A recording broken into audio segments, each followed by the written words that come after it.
लोटन सुनो ना, वो मैं कह रही थी कि जब हम घर जाएंगे ना,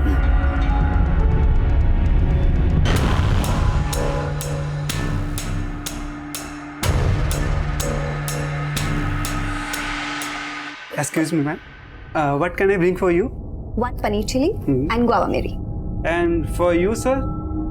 I mean, आप क्या लेंगे? I would like to have a crisp thin roll stuffed with mashed potatoes and peas with a pinch of salt and turmeric. And yeah, garnish with curry leaves and serve it with a red lentil soup and a white sauce made of coconut. Please make it fast. Excuse me, sir. क्या है ये? Red dosa लिया. Okay.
Police की duty में क्या हाल किया मेरा, न क्रिमिनल मिला न मेडल, इधर से उधर बस खाक छानते रहे। वाह वाह, जरूर बोल दीजिएगा आदिल साहब, क्योंकि अब इस चौथी लड़की की लाश ढूंढते ढूंढते तोते उठ जाएंगे आपके।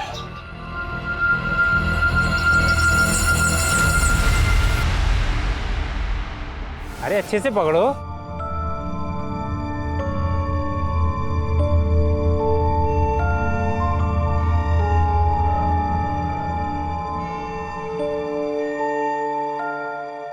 Bye bye.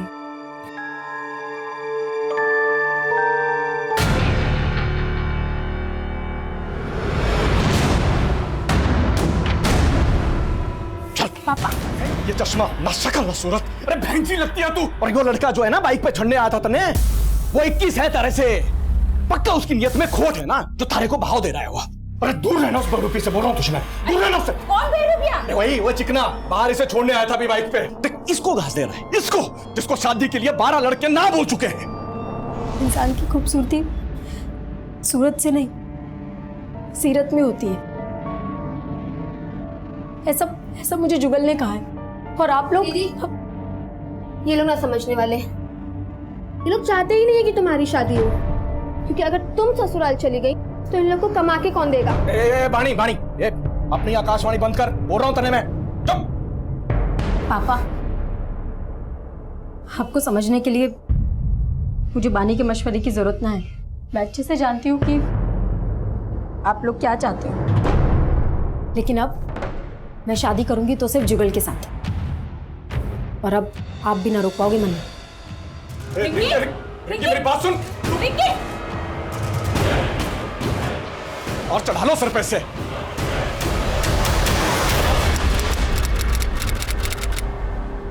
छोले कुलचे, चलो छोले कुलचे।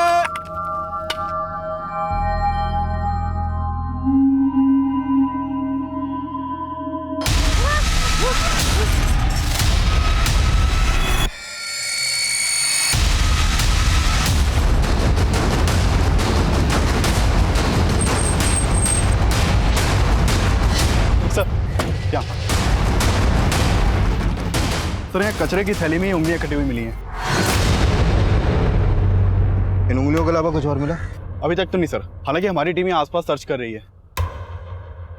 इन उंगलियों को फॉरेंसिक के लिए भेजो। अगर इसका आधार आईडी होगा तो फिंगरप्रिंट स्कैन करके इसकी आईडी पता चल सकती है। इससे यह कंफर्म होगा कि वाकई में कोई मर्डर हुआ है या फिर कहानी कुछ और है।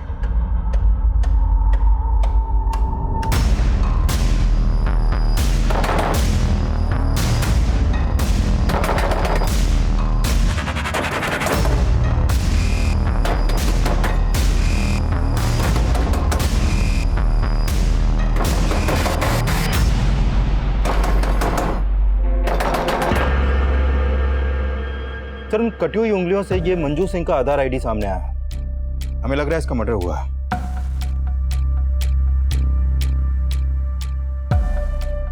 करनाल पुलिस से कांटेक्ट करो और मंजू के आधार आईडी पे ये जो करनाल का एड्रेस है यहाँ पर जाओ।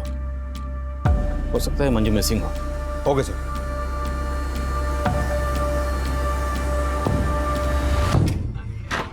आप हैं अंकल जी? अरे बूथ नीचे, हमारे से रिश्ता जोड़ने की कोशिश मत कर। रिंकी का है? मना नहीं पता जी। हमारे माथे पे सी लिखा है क्या? अरे पीछे हट जा। रिंकी! अरे अंकल जी बात तो बताओ। रिंकी! रिंकी ना आया। रिंकी! अरे अंकल जी रिंकी नहीं आया। रिंकी! अरे अंकल जी, अरे कहाँ जा रहे आप? अंकल जी रिंकी नहीं आया। रिंकी! रिंकी नहीं आया अंकल जी। समालका के एक डंपिंग ग्राउंड में एक औरत की लाश के टुकड़े मिले हैं। बड़ी मंजू की? जी sir. Sir, photo Manju Singh के लाश से मैच करता है।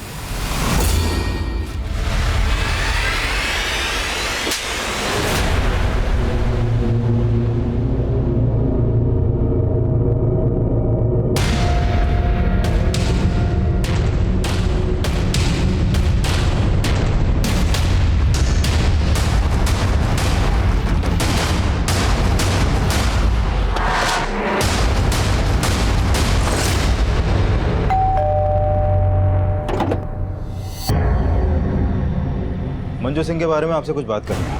कहाँ है मंजू? सर, मंजू यहाँ नहीं रहती। तो फिर कहाँ रहती? और आप क्या लगते हैं मंजू के? हम मंजू के माँ बाप हैं, लेकिन आप मंजू के बारे में पूछना क्या है?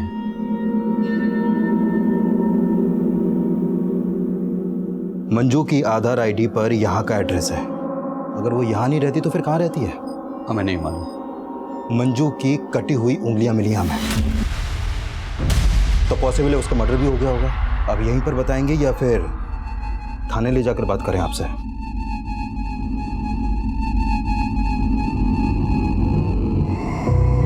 सर, हम कुछ छिपा नहीं रहे। 2 साल से मैंने मंजू को नहीं देखा। तो फिर 2 साल से थी कहाँ वो? मंजू पानीपत के कॉलेज में पढ़ती थी। पानीपत के एक लड़के से उसकी दोस्ती हो गई। मने ये सब पसंद ना था साहब। आज से तेरा कॉलेज जाना बंद। आज के बाद दोबारा उस लड़के से मिलने की कोशिश की ना तो अच्छा ना होगा। लेकिन मंजू उस लड़के के लिए हमें 2 साल पहले छोड़कर भाग गई। कौन था वो लड़का? हम उसे नहीं जानते साहब, लेकिन उस लड़के ने मंजू को इतना बरकरार दिया था कि उसने अपने घर से अपनी माँ के गहने, जेवर, पैसे सब चुरा करके उस लड़के के साथ भाग गई और हमें फ़ोन करके बताया कि पापा, मुझे लगता था कि आप मुझे समझोगे, लेकिन अब मैंने शादी कर ली है। लेकिन उसके बाद उसका फ़ोन कभी ऑन नहीं हुआ। वो हमको भूल गई थी तो हम भी उसे भूल गए। भूल गई या फिर 2 साल बाद उसे ढूंढ निकाला और उसे? ऐसा हमने कुछ नहीं किया सर। ज़रूर उस लड़के ने उसके साथ कुछ किया होगा।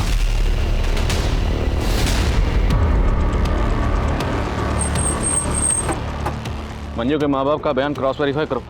हो सकता है वो झूठ बोले या कोई कहानी बना रहे हो। राइट सर, लेकिन मंजू के फादर ने मंजू का जो नंबर दिया था वो अब भी बंद है। उस नंबर के कॉल रिकॉर्ड्स निकलो। हो सकता है उसमें उस लड़के का नंबर हो जिसका जिक्र मंजू के फादर ने किया। सब मर्डर बहुत ही ब्रूटली किया गया है। लाश के टुकड़े करके यहाँ पे डंप कर दिया गया। उस हाथ की उंगलियां कटी हुई हैं। मंजू की उंगलियों को काटकर पानीपत में फेंका गया और बाकी बॉडी को यहाँ समालखा में। और कातिल ने शायद बॉडी के इतने टुकड़े इसलिए किए हैं ताकि बॉडी की शिनाख्त ना हो सके। लेकिन उंगलियों को पानीपत में फेंकने के पीछे क्या मकसद हो सकता है? पकड़ कर उंगली इतना ले चलूं उस आसमान पर जहां मैंने तेरे लिए सितारों से एक घर बनाया है। दूर कहीं आसमान पर तेरे लिए खूबसूरत सा नया जहां बसाया है। एक और है। नहीं लोटन, बस। अरे बस का इंतजार तो उसने है जिसकी अपनी गाड़ी नहीं। अब बैठ मेरी ऑटो में, तू मेरी सवारी नहीं। सवारी नहीं? घोड़ा घास से दोस्ती करेगा ना तो भूखा मरेगा। अरे मौत तो मुकर्रर है सबकी, हम तो तुझ में अपनी जिंदगी देखते हैं। फिलहाल ना मेरी मॉम मुझे ढूंढ रही है और फोन में बैटरी भी चली गई। चलो। अरे तू ले मेरा फोन तो फोन करके अपने घर पे कर दे क्रांति, बोल दे वो अपने लोटन के साथ। तुम्हारा नाम सुनते ही ना मेरी मॉम लोटपोट हो जाएगी। अरे यार इतना सीरियस क्यों हो रहे हो? जब वक्त आएगा ना तो मैं सब कुछ प्यार से बता दूँ। ओके? क्या बता देगी? यही कि मैंने एक ऑटो वाले लोटन के साथ अपना मीटर डाउन किया है।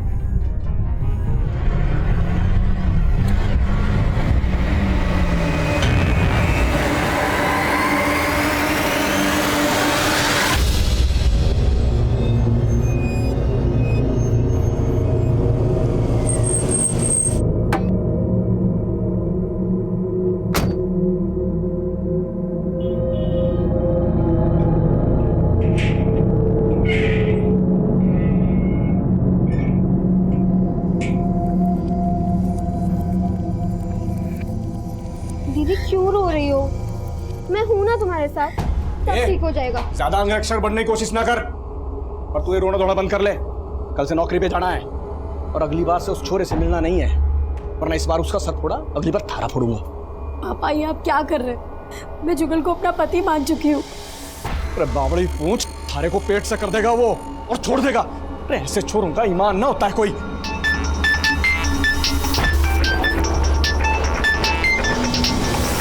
ना काट क्यों दिया? तने भी कोई पति बना रखा है क्या? आप मेरे और दीदी के साथ ऐसे पेश मत आया करो, वरना आदिल अंकल को बोल के आपको अंदर करवा देंगे।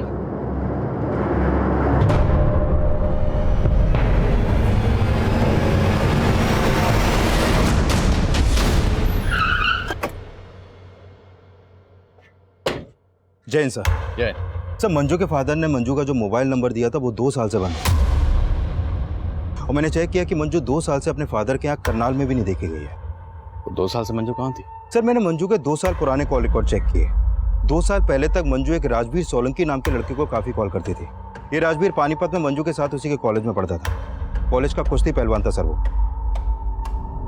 121, 122, दबा के कर बेटा, दबा के पेल। 123, 124। बस बापू, तेल निकल गया। अरे तेरा तेल ना आशिकी ने निकाला बेटा।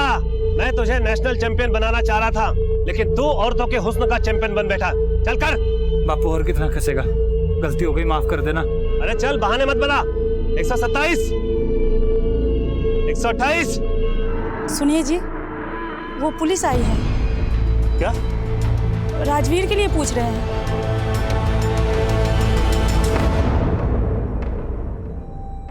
क्या हुआ पहलवान, मुंह में दही क्यों जम गई? मंजू का नाम सुनते ही चुप क्यों हो गए? मैं किसी मंजू को नहीं जानता जी। अच्छा, ये है मंजू जो तुम्हारे साथ कॉलेज में पढ़ती थी। अब याद आया? यो मंजू जी? हाँ जी याद आ गया। यो जी मेरे साथ कॉलेज में पढ़ा कर रही थी, मेरी दोस्त थी। जनाब बात क्या हो गई? हमें मंजू की लाश मिली। अब नाटक बंद कर, ये बोल के मंजू के साथ तुम्हारा क्या रिश्ता था? जनाब मेरी दोस्त थी, 2 साल से तो देखा भी नहीं मैंने जी उसे। मंजू के फादर का कहना है कि 2 साल पहले उसने किसी लड़के के साथ भागकर शादी की थी, और तेरे कॉलेज के दोस्तों का कहना है कि तेरे से अच्छा मंजू का और कोई दोस्त नहीं था, है ना? साहब आप कहना क्या चाहते हो? साफ साफ बोल दो ना। सोलंकी जी साफ साफ ही बोल रहा हूँ। हमें शक है कि आपके लड़के ने 2 साल पहले मंजू नाम की लड़की से भागकर शादी की थी। लगता है किसी ने आपके कान भरे साहब। हमारा बेटा कुंवारा है। तो ये आपके बेटे से पूछ लेते। तो मंजू के सबसे अच्छे दोस्त, तो तुम्हें तो पता ही होगा कि 2 साल पहले मंजू ने किस लड़के के साथ भागकर शादी की थी। जनाब मालूम नहीं, मैं तो बोल रहा हूँ ना जी, मैंने 2 साल से मंजू को देखा भी नहीं है। सब पक्का ये बाप बेटे हमसे कुछ छिपा रहे हैं। मंजू की तस्वीर पड़ोसियों को दिखाओ, पता करो क्या पिछले 2 साल में किसने मंजू को यहाँ पर देखा था, और ये भी पता करो कि मंजू की जिंदगी में राजवीर के अलावा कोई और भी था। Okay sir.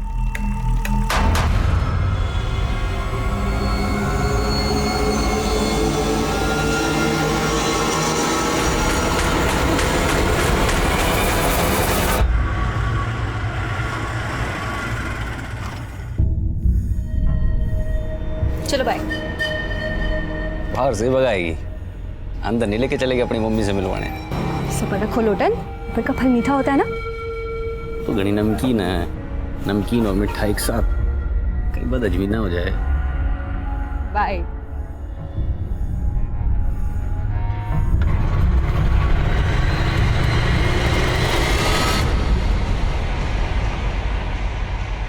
हेलो। ये क्या हुआ है? तो असल लग रही, सब तेरी वजह से हुआ है। मुझे नहीं खेलना तेरा शतरंज का खेल। प्यार करूँ तुझसे और इश्क लड़ाऊं तेरी बहन से। बंद करियो नाटक। खत्म ही करना था तो क्यों सोया मेरी बहन के साथ? तेरी बहन बैग गई थी और इससे पहले मैं बैग जाता ना, तेरे पापा आ गए थे। और अपनी फैमिली को तू जेलस करने के लिए ना अपनी बहन की भावनाओं से खेल रही है। प्यार करने लगे सच में मुझसे वो। अरे तो तू भी करना, क्या प्रॉब्लम है? वैसे भी रिंकी दीदी तुझे बहुत खुश रखेगी। क्या? मैं तुझसे प्यार करता हूँ। किसका फोन है? छोड़ तू। मुझे तेरे इरादे ठीक नहीं लग रहे। ये खिचड़ी पकड़ी? खिचड़ी ना टंगड़ी कबाब। तू टेंशन ना ले, तेरे जायके का पूरा ख्याल रखूंगी मैं, ठीक है?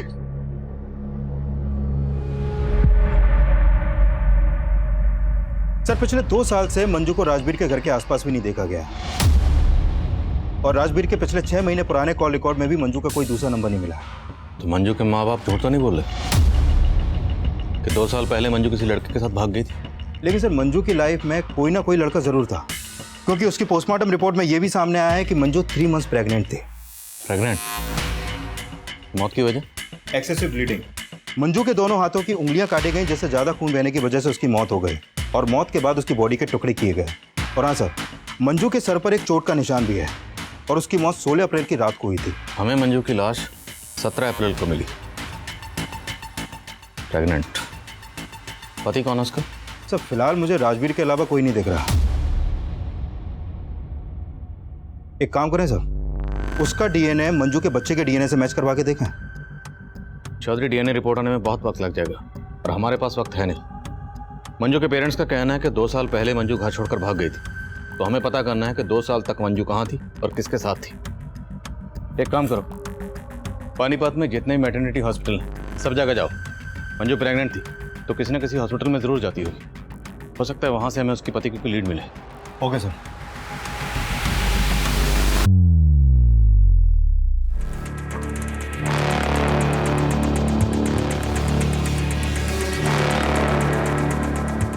एक गर्भवती महिला की हत्या करके उसके टुकड़े टुकड़े करके शहर में फेंक दिया जाता है और पुलिस उस किलर के खिलाफ कोई भी सबूत नहीं जुटा पाती है। क्या ये पुलिस की नाकामी है या फिर उस अपराधी की जीत पुलिस को गुमराह करने में सफल होता नजर आ रहा है? क्या पुलिस मंजू के उस कातिल तक पहुंच पाएगी या नहीं?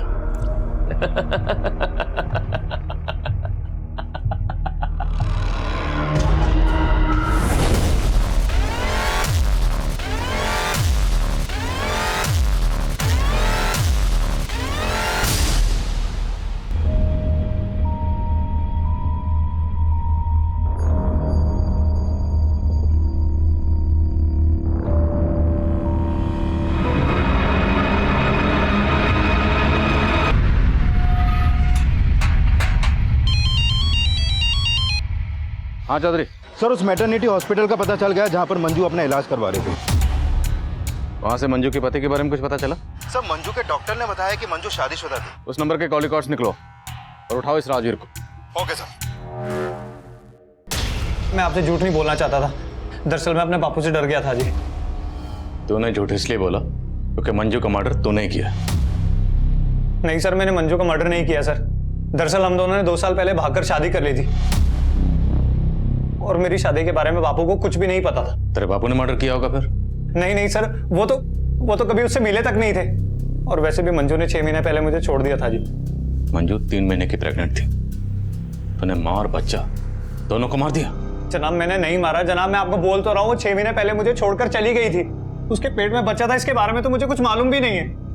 मंजू रहती कहाँ थी? जनाब जब 2 साल पहले हमने भागकर शादी कर ली थी तो सलोनी में एक किराए पर घर लिया था। मैं अपनी शादी के बारे में अपने माँ बाप को कुछ नहीं बता पा रहा था, इसलिए वो अकेली रहती थी और मैं अक्सर उसके पास आया जाया करता था। हाय। क्या कहा था तुमने? मैंने क्या कहा था? ये हमारा आशियाना है, लेकिन तुम तो इसे अपना गेस्ट हाउस समझते हो। तुम यहाँ सिर्फ संडे को आते हो। अरे मंजू, फिर वो एक ही बात पर ताना। क्यों ना मारू ताने?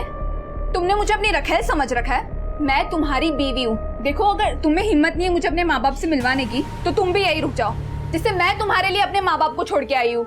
मंजू, मुझे और वक्त चाहिए, समझो ना। थक चुकी हूँ मैं, अब मुझसे और सहन नहीं होता। देखो, या तो तुम मुझे अपने घर ले जाओ, या तो तुम अब से यही रहोगे। जनाब, मंजू को समझाना मुश्किल होता जा रहा था। वो कुछ भी समझने को तैयार नहीं थी। मैं जब भी उससे मिलने जाता था तो हमारे बीच में आपस में झगड़ा हो जाता था। लेकिन मंजू भी कम नहीं थी सर। उसने मेरी एब्सेंस में एक लड़के के साथ दिल लगा लिया था। अच्छा, एक और झूठ? नहीं सर, मैं झूठ नहीं बोल रहा हूँ। जब आखिरी बार 6 महीने पहले मैं वहां गया था तो मैंने मंजू के साथ उस लड़के को देखा था।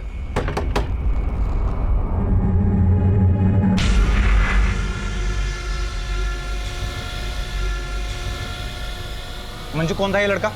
यहाँ क्या कर रहा था? दरवाजा खोलने में इतना टाइम क्यों लगाया? ये बोल के तुम कहना क्या चाहते हो? जनाब, उस दिन बात इतनी बिगड़ गई थी कि हमने आपस में बात करनी बंद कर दी थी, और उसके बाद मैंने आना जाना भी वहां बंद कर दिया था। लेकिन हो ना हो सर, उस लड़के के साथ उसका कोई ना कोई तो चक्कर था ही, और वो बच्चा पक्का उसी का ही है। मेरा बच्चा नहीं है सर वो। कौन था वो लड़का? सर, उस लड़के को मैं जानता नहीं। उसे पहली और आखिरी बार मैंने वहीं पर देखा था। लेकिन सर वो बच्चा मेरा नहीं था सर। तो बच्चा तेरा है या नहीं, ये मंजू की डीएनए रिपोर्ट से पता चल जाएगा। मंजू और राजवीर सलोनी में जिस घर में रहते थे उस घर पर जाओ। हो सकता है मंजू का मर्डर वहीं हुआ और बाद में बॉडी को डंप किया गया। Okay sir. Sir, Panipat Karnal के बीच एक औरत की लाश मिली है। उसकी उंगलियां भी कटी हुई हैं।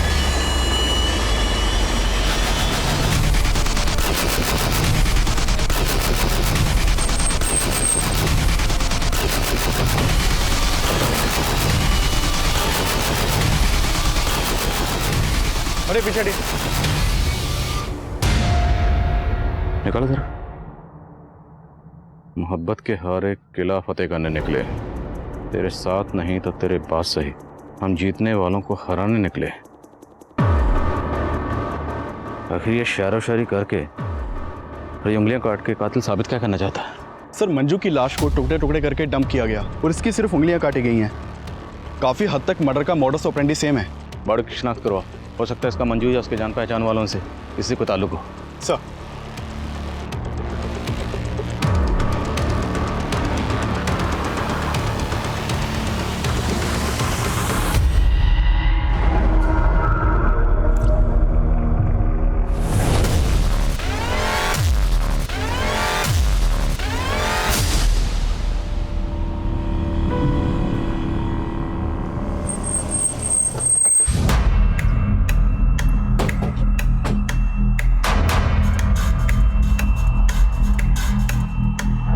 थोड़ा सा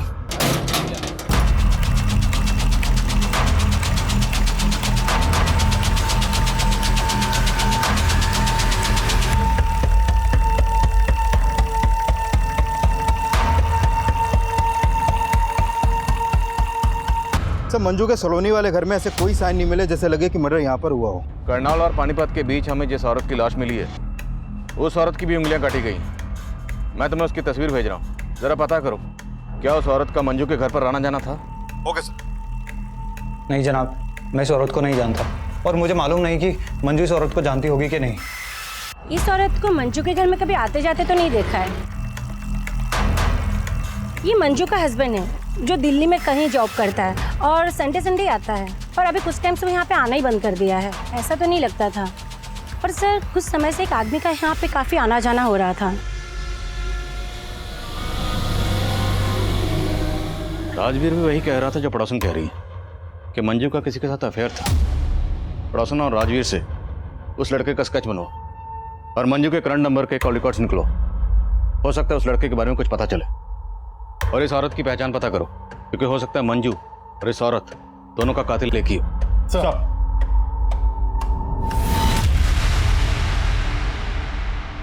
अरे भाई, ये ऑटो गाड़ी पार्क कर देना और एक भी स्क्रैच नहीं आना चाहिए।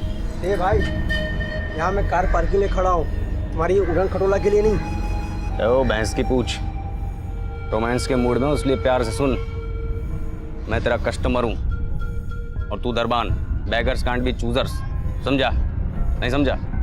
अच्छे से गाड़ी पार्क करियो, एक भी स्क्रैच आ गया ना तो तेरी खाट खड़ी कर दूंगा।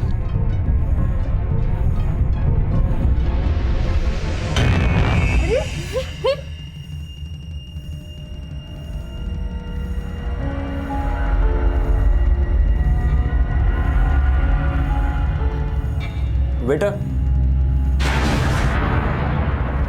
लोटन सुनो ना, वो मैं कह रही थी कि जब हम घर जाएंगे ना,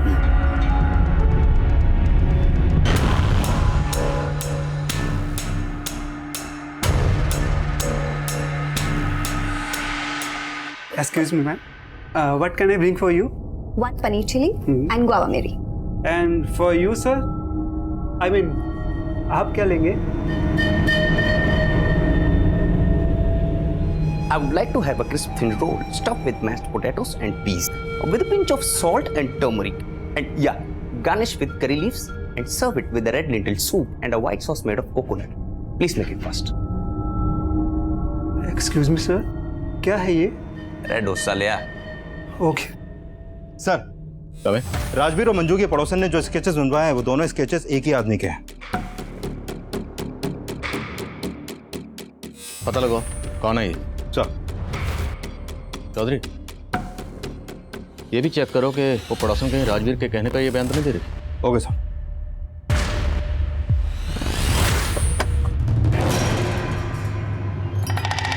बाय।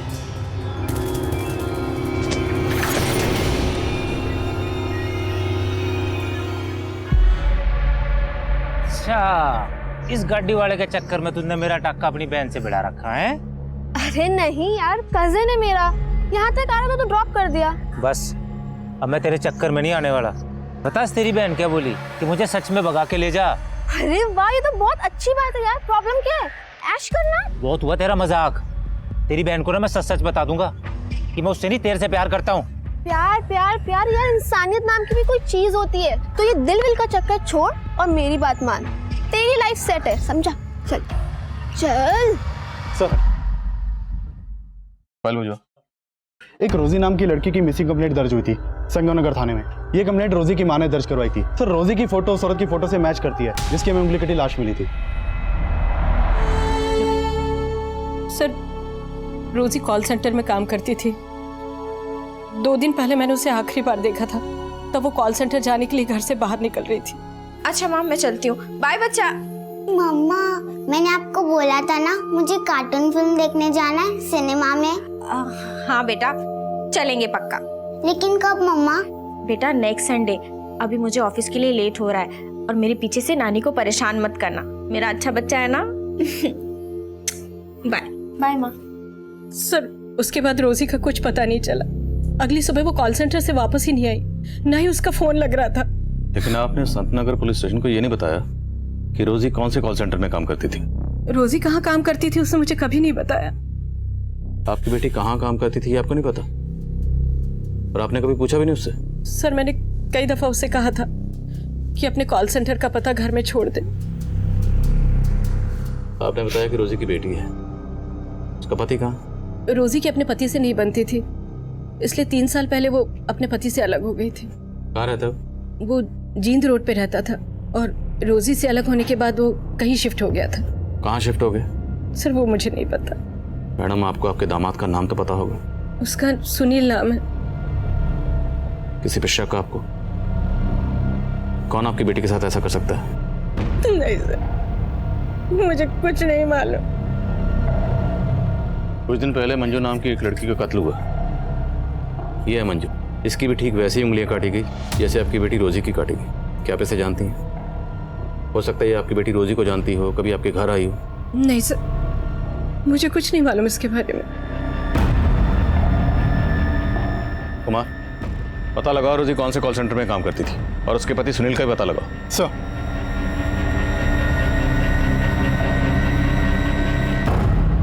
पुलिस ने उस दूसरी औरत की पहचान कर ली है जिसकी हाल ही में उंगली कटी हुई लाश मिली थी। लेकिन मंजू मर्डर केस की तरह ही पुलिस रोजी के इस मर्डर केस में फिलहाल कोई भी पुख्ता सबूत नहीं इकट्ठा कर पाई है और नाकामयाब नजर आ रही है। अब सबसे बड़ा सवाल ये उठता है, क्या मंजू और रोजी का कातिल एक ही है या ये कोई 2 अलग अलग लोग हैं?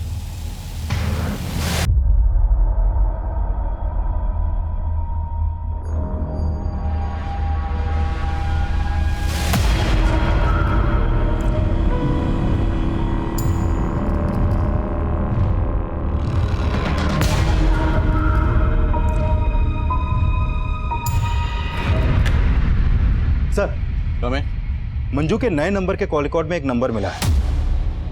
जिसका फोटो उन स्केचेस से मैच करता है जो राजवीर और मंजू के पड़ोसन ने बनवाए थे। इसका नाम महेश सिंह है सर। इसका मोबाइल नंबर करनाल के एड्रेस पर रजिस्टर्ड है। करनाल? मंजू भी करनाल की रहने वाली थी? हाँ सर, और ये भी पता चला है कि ये महेश मंजू का कजन है। ये मंजू के कोई दूर के ताऊ का बेटा है। लेकिन मंजू के माँ बाप का कहना है कि वो बिल्कुल नहीं जानते थे कि 2 साल तक मंजू कहाँ रह रही थी। तो फिर ये मंजू का कजन ये मंजू से मिलने क्यों जाता था? और इसे कैसे पता कि मंजू कहाँ रहती थी? सर मैं हमेशा मंजू का सपोर्ट करता था सर। मानता हूँ चाचा जी उनकी शादी के खिलाफ थे, लेकिन राजवीर के साथ घर से भाग जाने के बाद से मैं लगातार मंजू के टच में था। लेकिन राजवीर का कहना है कि उसने तो मंजू को 6 महीने पहले ही छोड़ दिया था। सर राजवीर ने मंजू की जिंदगी बर्बाद करके रखी थी, बल्कि मंजू तो उसके खिलाफ कानूनी मदद भी लेना चाहती थी। चीट किया था सर उसने मंजू को। उसकी वजह से उसने अपना घर परिवार छोड़ा, अपने पेरेंट्स से अपना रिश्ता खत्म किया, और बदले में उसे क्या मिला? सिर्फ दुख। कहीं तुमने भी बदला तो नहीं लिया? मंजू के माँ बाप के कहने पर तुमने मंजू को... कैसी बातें करें सर? मंजू के पेरेंट्स को तो पता तक नहीं है कि मैं मंजू के टच में था। लेकिन मंजू का मर्डर हो गया, फिर भी तुम हमारे पास नहीं आए? सर क्योंकि मैं दिल्ली गया हुआ था किसी काम से, और मैंने सोचा भी नहीं था कि मंजू के साथ इतना बुरा हो सकता है।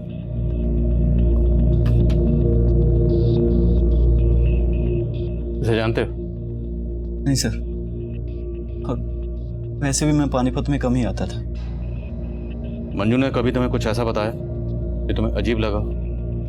सर मंजू ने राजवीर के अलावा कभी किसी की बुराई नहीं की। मुझे लग रहा है शायद राजवीर ने ये कांड किया है, क्योंकि मेरी नजर में वही एक ऐसा लड़का है जो किसी भी हद तक जा सकता है।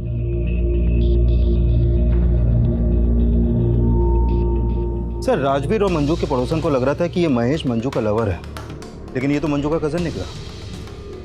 सर कहीं ये एंगल मंजू के पेरेंट्स से तो नहीं जुड़ा? शायद ऑनर किलिंग, क्योंकि वो लोग भी मंजू और राजवीर की शादी के खिलाफ थे।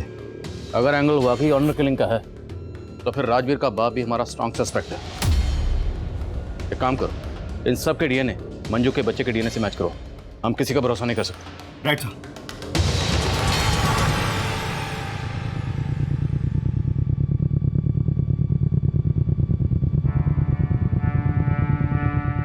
मंजू पापी नहीं थी।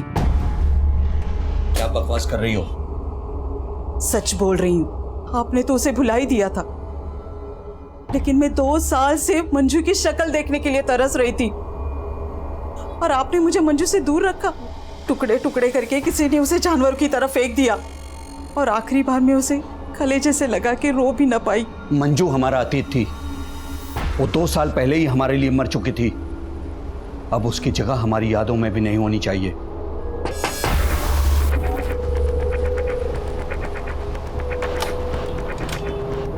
सिंह साहब आपको हमारे साथ चलना है। चलना होगा? आपका डीएनए टेस्ट करवाना है।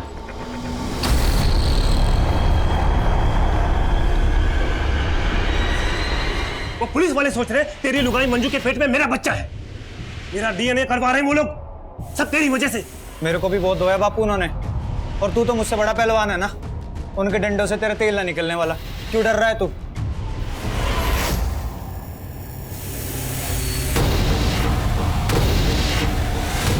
जब मियाँ बीवी राजी तो क्या करेगा काजी? दीदी मैं बोल रही हूँ, मान लो मेरी बात, भूल जाओ मम्मी पापा क्या कहेंगे और भाग जाओ जगल जीजा जी के साथ। बाकी की सारी सेटिंग मैं कर दूंगी पक्का, ठीक है? ए छोरी, क्या सिखा रही है अपनी बहन को? अजी सुनते हो? जल्दी आओ। क्या सिखा रही है? हाँ बोल, क्या सिखा रही है? देखो क्या, क्यों चिल्ला रही हो? ये दोनों बहनें मिलकर क्या प्लान बना रही है? ये उस लड़के को जीजा जी बोल रही है, और इसे बोल रही है उसके साथ भाग जा। मैं ऐसे कैसे भाग जाएगी? मैं क्या बावली पूंछूं?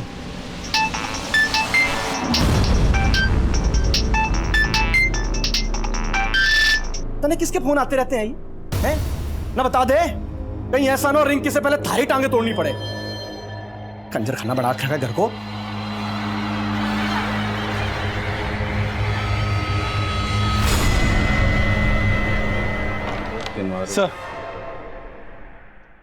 सर रोजी के कॉल रिकॉर्ड में मंजू या मंजू से जुड़े किसी भी इंसान का नंबर नहीं मिला। रोजी के बैकग्राउंड में कोई लवर? फिलहाल तो ऐसा कुछ सामने नहीं आया। सर रोजी के कॉल रिकॉर्ड में किसी कॉल सेंटर का नंबर भी नहीं मिला। पर रोजी की माँ का कहना है कि रोजी कॉल सेंटर में काम करती थी।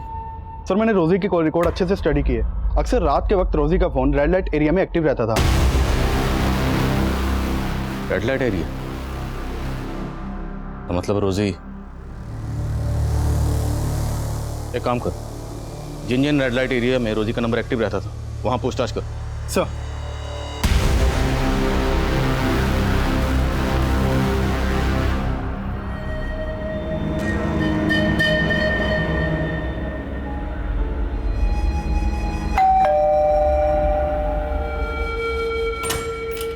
मम्मी, ये मेरा दोस्त लोटन। नमस्ते। Lotan, strange name. जी, यो नाम मेरी मम्मी ने दिया है जी।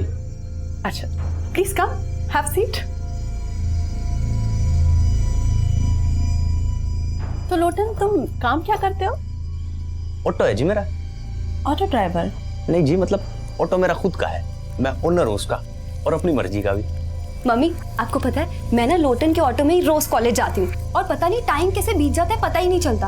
आपको पता ही है ना, बातें ऐसी करता है कि कोई भी इंसान ना हंस के लोटपोट हो जाए। शैली, तुम इस ऑटो वाले को यहाँ मुझसे मिलवाने लाई हो? तेरा दिमाग तो ठीक है? इसमें प्रॉब्लम क्या है? प्रॉब्लम है you don't know these illiterate people. Auntie, I'm definitely an auto driver, but I've planned everything.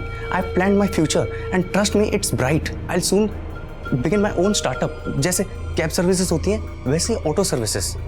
I've planned everything. मेरी सारी प्लानिंग्स में अच्छी तरह समझ गई। अब निकल यहाँ से, और दोबारा मेरी बेटी से मिलने की कोशिश की ना तो अच्छा नहीं होगा। फ्रॉड। बेबी, लोटन, एक बात सुनो, हम बैठ के। Cool babes. कोई बात नहीं, तेरी मम्मी को मैं पसंद नहीं आया। मैं चाहता हूँ तेरी गली से तेरा नाम लेकर, और ये मोहब्बत है जो ना कभी मिटी थी और ना मिटेगी। शैली, तुझे इस ऑटो ड्राइवर के अलावा कोई लड़का पसंद नहीं आया? मॉम, मैं लोटन से प्यार करती हूँ। सर, ये कुलचे वाला है, ये बोल रहा है रोजी को जानते हैं। क्या जानते हो तुम रोजी के बारे में? साहब, वो रोजी धंधा करती थी साहब, और वो और एक लड़का अक्सर मेरे यहाँ से छोले कुलचे खाते थे। कौन लड़का? और ये रोजी का क्या लगता है? तल्ला था साहब उसका, वो सोनू नाम था उसका। सोनू? कहाँ मिलेगा सोनू? ये जो रोजी का मर्डर हुआ है ना जब से साहब, वो यहाँ दिखा ही नहीं। फिर कहाँ रहता है वो मुझे नहीं मालूम है। ये मेरे मोबाइल में साहब उसकी एक फ़ोटो थी। ये है साहब।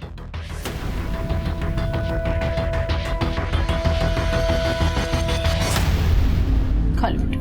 मुझे नहीं खाना। थोड़ा सा खा लो।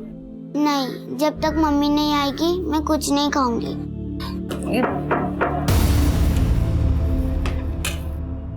ये क्या बोल रहे हैं आप साहब?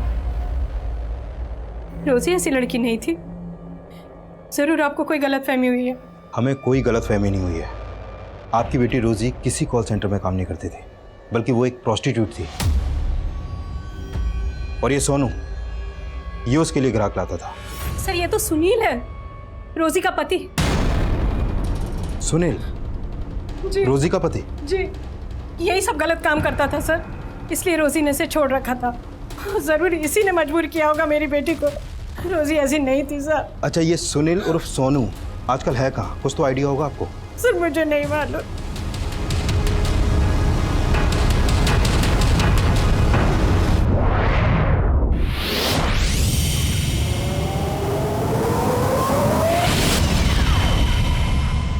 साहब, उस रोजी को ना ये धंधा अच्छा नहीं लगता था।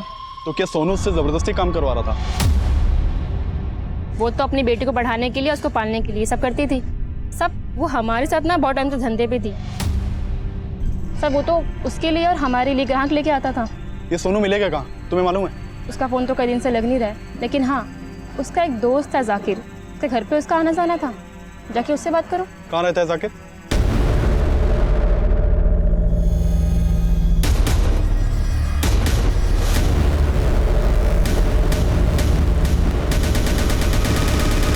सर, मैंने रोजी के साथ कुछ नहीं किया सर। तो फिर हमारी टीम को देखकर भाग क्यों रहा था? तो साहब, मैं डर गया था, लेकिन फिर मेरे को रोजी के मर्डर का मालूम चला, तो इसलिए मुझे पता था कि आप लोग मेरे पीछे आएंगे, इसलिए मैंने अपना फ़ोन भी बंद कर दिया सर। लेकिन सर, मैंने रोजी के साथ कुछ नहीं किया, मेरा विश्वास। रोजी तेरी बीवी थी, और तूने उसे मजबूर किया था इस धंधे में उतरने के लिए, है ना? नहीं साहब, रोजी जब तक मेरे साथ रहती थी तब तक मैंने उसे कोई धंधा वंदा नहीं करवाया था। लेकिन जब रोजी को पता चला कि मैं दल्लागिरी ये सब करता हूँ तो मुझे छोड़कर चली गई थी। लेकिन उसको कुछ दिन बाद आटे दाल का भाव पता चल गया था। और सर, रोजी ये सब अपनी मर्जी से करती थी। मैंने रोजी के साथ कुछ नहीं किया। हाँ, ज़रूर उसके कस्टमर ने रोजी के साथ कुछ किया होगा। कौन कस्टमर? सर, कुछ रोज़ पहले एक टैक्सी वाला आइटम ढूंढते हुए हमारे एरिया में आया था। उसने रोजी के साथ कुछ किया होगा। मैंने रोजी को आखिरी बार उसी के साथ देखा था। सर, उसके बाद रोजी लौटकर वापस नहीं आई। फिर मालूम चला कि रोजी की लाश मिली। कौन था वो टैक्सी वाला? ये तो मुझे मालूम नहीं है, पहले कभी मैंने देखा नहीं था। टैक्सी का नंबर देखा था? इतना कहाँ याद रहता है सर, मुझे तो ठीक से उसकी शक्ल भी याद नहीं है। लेकिन ये बात पक्की है कि सर वो सरदार था और उसी ने रोजी के साथ कुछ किया होगा।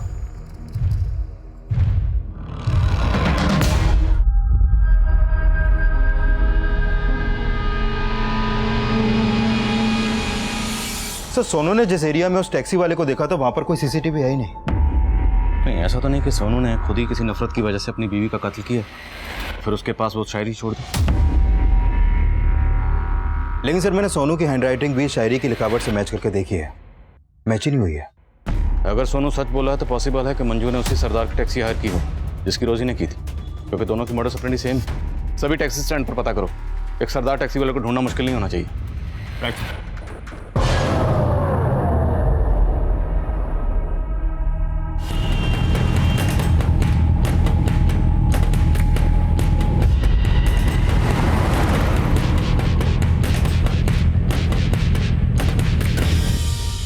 सर, मैंने पानीपत और आसपास के एरिया के लगभग सभी टैक्सी स्टैंड्स में चेक किया, लेकिन ऐसा कोई भी सरदार नहीं मिला जिसकी एक्टिविटी सस्पिशियस हो और वो टैक्सी चलाता हो। पॉसिबल है कि वो टैक्सी वाला सरदार हो ही नहीं, बल्कि किसी ने सरदार के गेटअप में पहले मंजू का और बाद में रोजी का मर्डर किया। सर, हमें कुछ पता चला रिंकी का? नहीं कुछ पता चला, उधर क्या है सब जगह। कल 8 बजे। हाँ, अरे चौधरी साहब, कुछ परेशान लग रहा? नहीं आदिल साहब, कुछ नहीं। भी नहीं। पक्का ना? हाँ। पहले कुछ बात हो तो बताइएगा।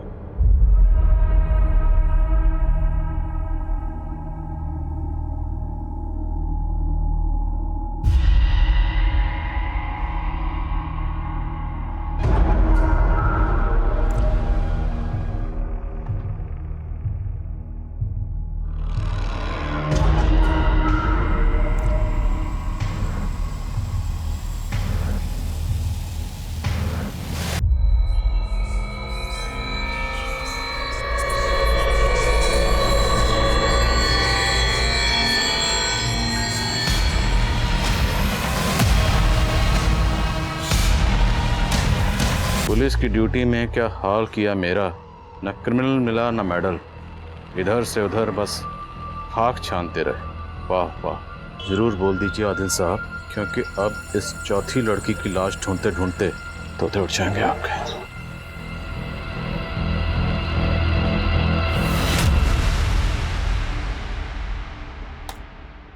सर, इस फुटेज में तो ये सरदार उस बॉक्स को रखता हुआ दिखाई दे रहा है, मतलब इसी सरदार ने वो कटी हुई उंगलियां आपके घर के गेट पे रखी। और सर, रोजी के साथ जो टैक्सी ड्राइवर देखा गया था वो भी एक सरदार था। लेकिन चौधरी, ये बंदा सरदार नहीं, नकली सरदार है। इसने भेष बदला हुआ है और ये जो भी है मुझे चैलेंज कर रहा है।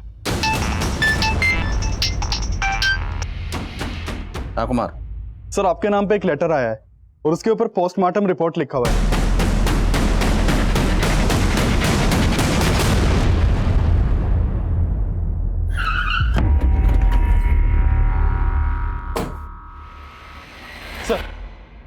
Sir, letter.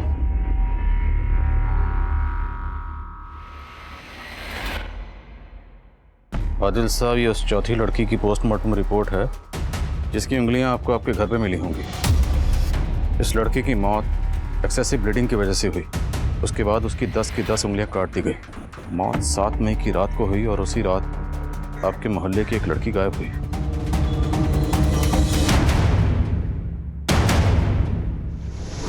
परेशान लग रहा? नहीं आदिल साहब, कुछ नहीं। भी नहीं। पता करो ये लेटर कहाँ से पोस्ट किया गया। सर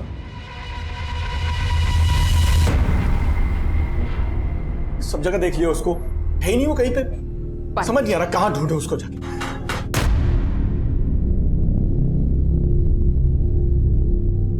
क्यों चौधरी साहब इसे ढूंढने की बात कर रहे हैं? सब ठीक तो?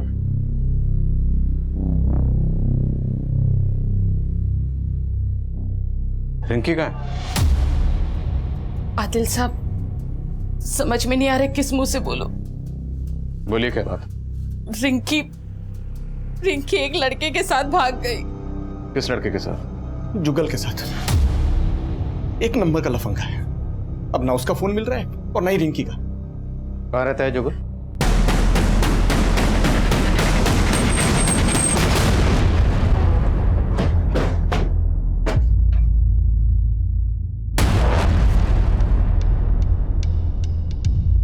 तोड़ो।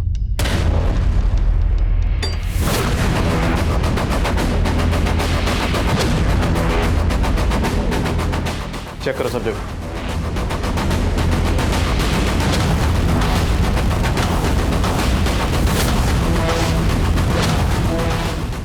सर यहाँ तो कुछ भी सस्पिशियस नहीं मिला।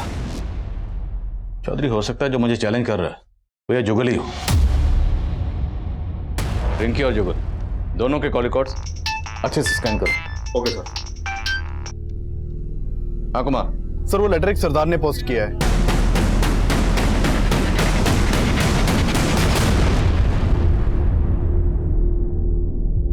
ये जुगल या जुगल से कनेक्टेड कोई हो सकता है कि मेरे पड़ोस में रिंकी के अलावा और कोई मिसिंग नहीं है।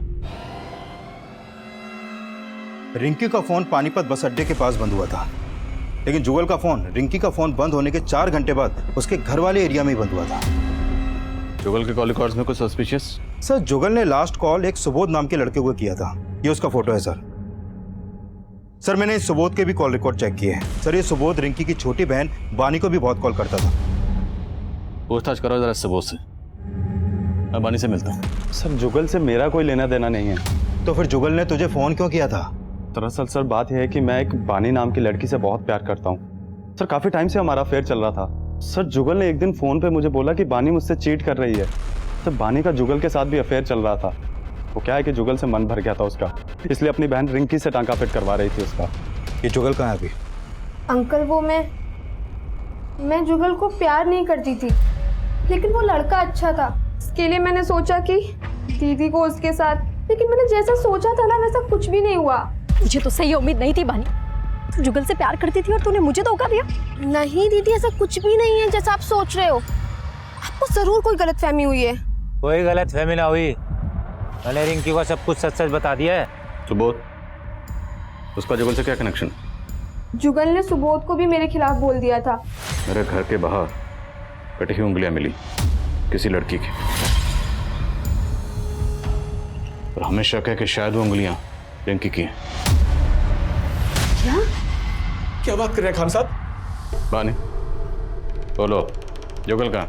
अंकल मैं आपको सच में बोल रही हूँ, मुझे नहीं पता जुगल कहाँ है।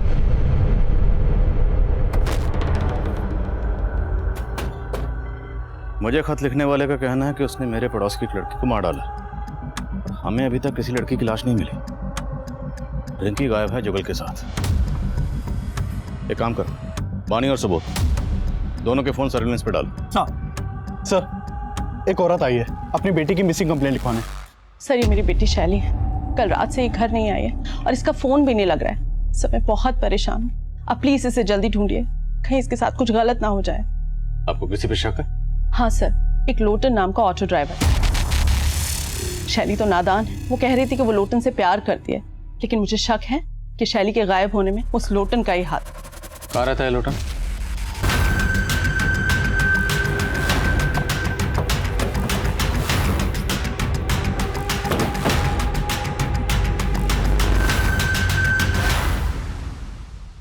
ताला तोड़वा।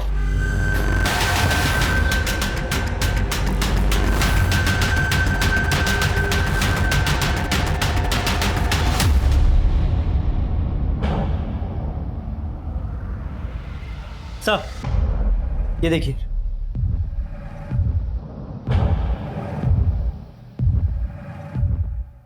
सर ये देखिए, यहां पर भी ब्लड के ट्रेसेस हैं, लेकिन सर ये ब्लड सूखा है, जबकि लोटन की बॉडी पर जो ब्लड है वो बिल्कुल फ्रेश है। ये ब्लड किसका?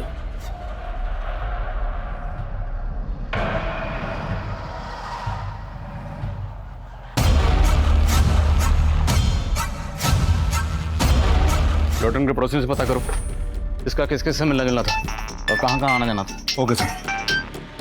हाँ बोलो कुमार। सर जिस एरिया में रिंकी का फोन बंद हुआ था उस एरिया में रिंकी की लाश भी मिली है।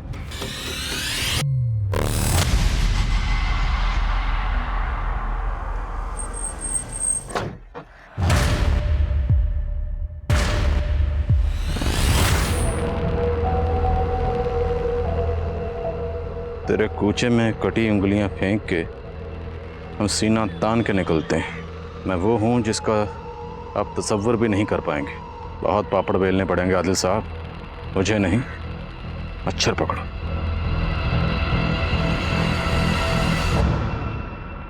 कुमार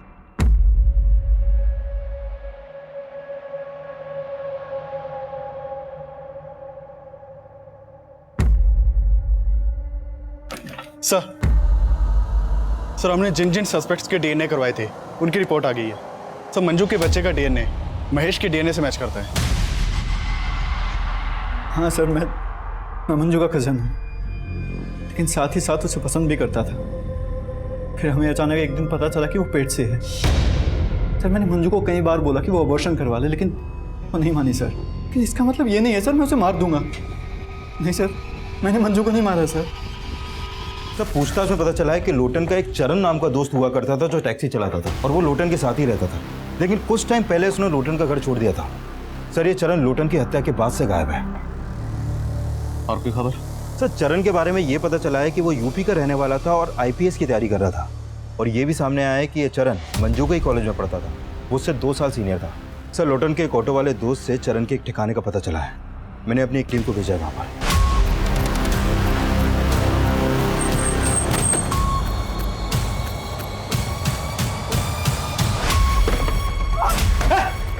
पकड़े से पकड़ो, लेके जाओ।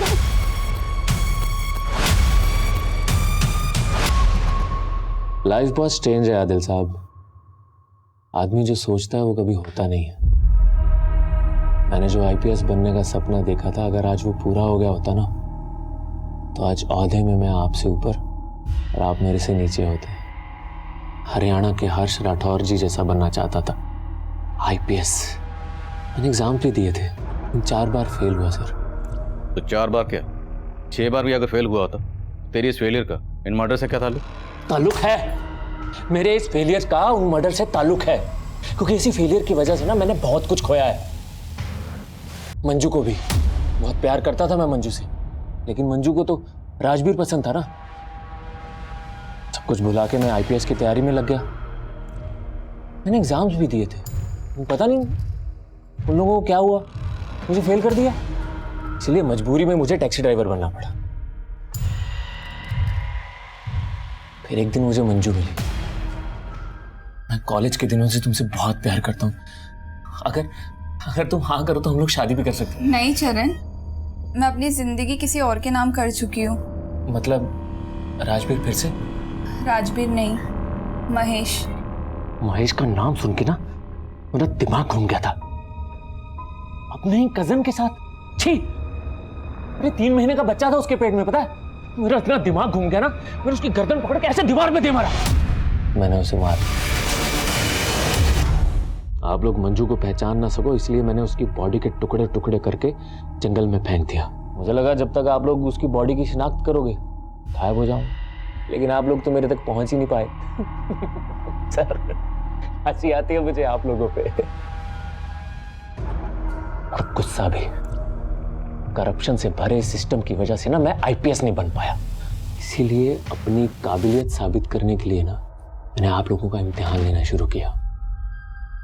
सबसे पहले मैंने उस धंधे वाली रोजी को मारा।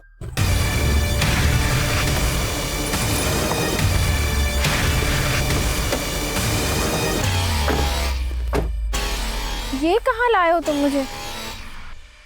जो मारने के लिए। चल ये क्या कर रहे हो? अरे चल। तू लाश के पास गाजर खाकर क्यों फेंकता था? चैलेंज था सर। आप पुलिस वाले हैं तो थोड़ा चैलेंज तो बनता है ना, लेकिन आप तब भी नहीं पकड़ पाए। फिर मैंने आपको दूसरा चैलेंज दिया। रिंकी टैक्सी का वेट कर रही थी, मैंने उसे भी उठा लिया और ये क्या कर रहे हो? बड़ा मजा आ रहा था मुझे आप लोगों के दिमाग के साथ खेलने में, लेकिन साला दिल के चक्कर में हार गया। वो लोटन था ना, साला बार बार मुझे चिढ़ाता था शैली का नाम लेके। मैंने सोच लिया कि अगर मंजू नहीं मिली तो क्या हुआ, इसकी शैली को छीन लूंगा।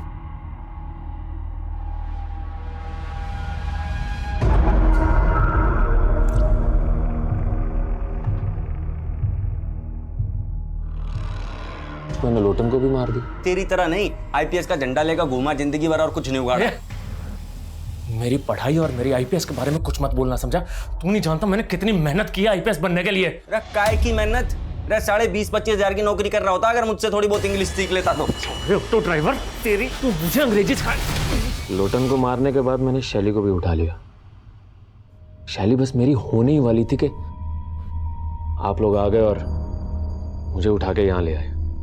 क्या बनना चाहता था? IPS, Indian police service. Police वाला बनना चाहता था, लेकिन इतना भी नहीं जानता कि कानून किस तरीके से काम करता। जानता तो ये जरूर पता होता कि मुजरिम कितना भी शातिर क्यों ना हो, एक ना एक दिन कानून की हद जरूर चढ़ता है। चरण आज भी सलाखों के पीछे अपने गुनाहों के लिए सिर्फ सिस्टम को ही कसूरवार समझ रहा है, जबकि सच ये है कि इंसान अपनी हालत और हालात के लिए खुद भी जिम्मेदार होता है। किसी इंसान की कामयाबी का फैसला इस बात पे भी होता है कि उस इंसान ने अपनी गलतियों से क्या सीखा। ये केस मंजू के मर्डर से शुरू हुआ था। मंजू इस केस का एक ऐसा यादगार चेहरा था जिसकी जिंदगी में गुनाह हर मोड़ पर दस्तक दे रहा था। राजवीर को ठीक से समझे बिना मंजू ने अपने पेरेंट्स को छोड़ दिया, और राजवीर से धोखा खाने के बावजूद मंजू महेश की नीयत को नहीं समझ पाई, और चरण को अपना दोस्त मानकर उसने चरण के सामने अपने माजी के सारे पन्ने खोल दिए, जिसने चरण की नाकाम सोच में आग में घी डालने का काम किया। चरण ने अपने पागलपन में रोजी लोटन को सिर्फ इसलिए मार दिया क्योंकि वो मेरी काबिलियत का इम्तिहान लेना चाहता था। ऐसी सोच हमेशा इंसान की बर्बादी की वजह बनती है। कहते हैं जो इंसान अपनी हार कबूल करता है, अपनी गलतियों से सीखता है, कामयाबी एक ना एक दिन उसके कदम जरूर चूमती है।